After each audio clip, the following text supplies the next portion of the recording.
Hello all, நான் ரொம்ப நாள் கழித்து இந்த வீடியோ பண்ணுறேன். கொஞ்சம் பிஸியாக இருந்ததுனால வீடியோ பண்ண முடியாமல் இருந்தது.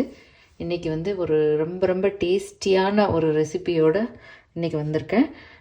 நான் இன்றைக்கி வந்து பீர்க்கங்காயை வச்சு ஒரு மசாலா கிரேவி பண்ண போகிறேன். இந்த கிரேவி வந்து ரைஸு, சப்பாத்தி, இட்லி, தோசைக்கு ரொம்ப டேஸ்ட் நல்லாயிருக்கும்.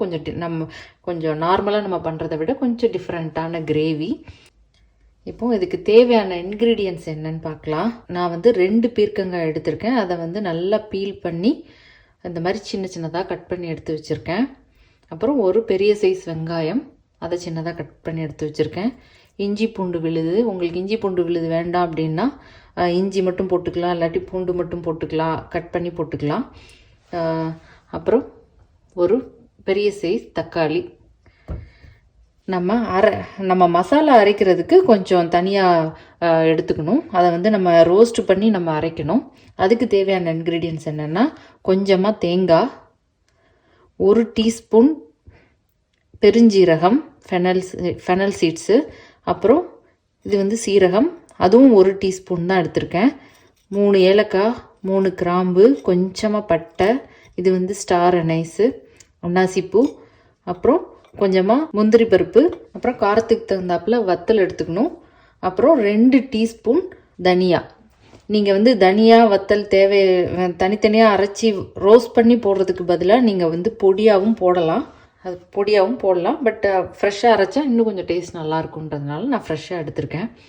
இப்போது இதை எப்படி பண்ணுறதுன்னு பார்க்கலாம். இப்போது நம்ம ட்ரை ரோஸ்ட் பண்ண போகிறோம். பாத்திரம் கொஞ்சம் சூடானதுக்கப்புறம் இதில் வந்து தனியா வத்தல் ஃபஸ்ட்டு போடுறேன். அதை போட்டு 1 நிமிஷம் நம்ம ஃப்ரை பண்ணணும்.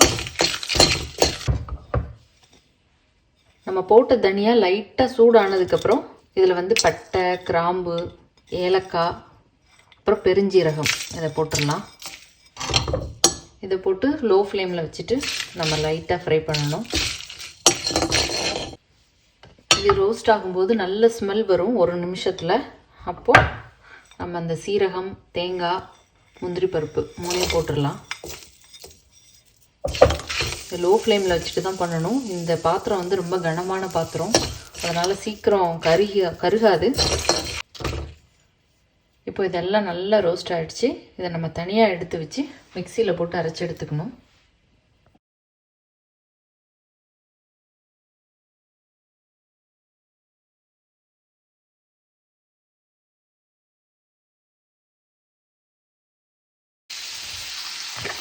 நான் அதை அரைச்சிட்டேன். நல்லா பேஸ்ட் மாதிரி அரைச்சி எடுத்துக்கணும். இப்போ வந்து நம்ம கிரேவி கன்சிஸ்டன்சி நல்லா வரும். இப்போது அதே பாத்திரத்தில் கொஞ்சமாக ஆயில் விட்டுக்கலாம். 2 டேபிள் ஸ்பூன்லேருந்து 3 டேபிள் ஸ்பூன் வரைக்கும் விட்டுக்கலாம். அதில் கொஞ்சமாக சீரகம் போட்டுருவோம். சீரகம் பொரிஞ்சதும் அதில் வெங்காயம் சேர்க்குறேன். வெங்காயம் வந்து நல்லா வதங்கணும். இந்த அளவுக்கு வதங்கினதுக்கப்புறம் நம்ம இதில் வந்து இஞ்சி பூண்டு விழுது சேர்த்துடலாம்.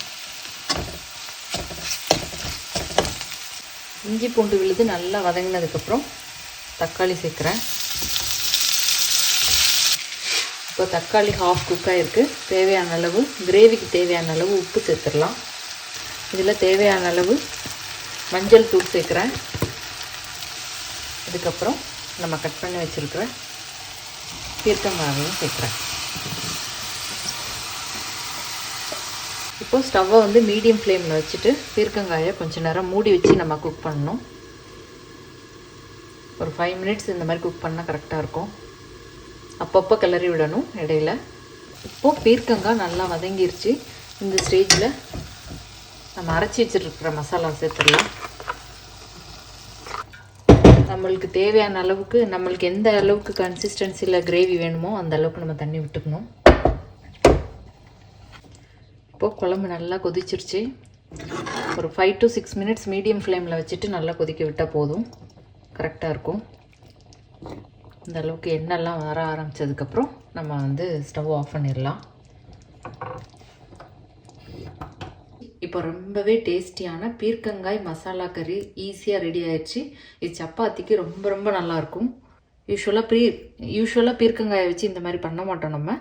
பட் ட்ரை பண்ணி பாருங்கள். ரொம்பவே ஹெல்த்தியான நல்ல ஒரு கறி. நீங்களும் ட்ரை பண்ணி பாருங்கள். Thank you all.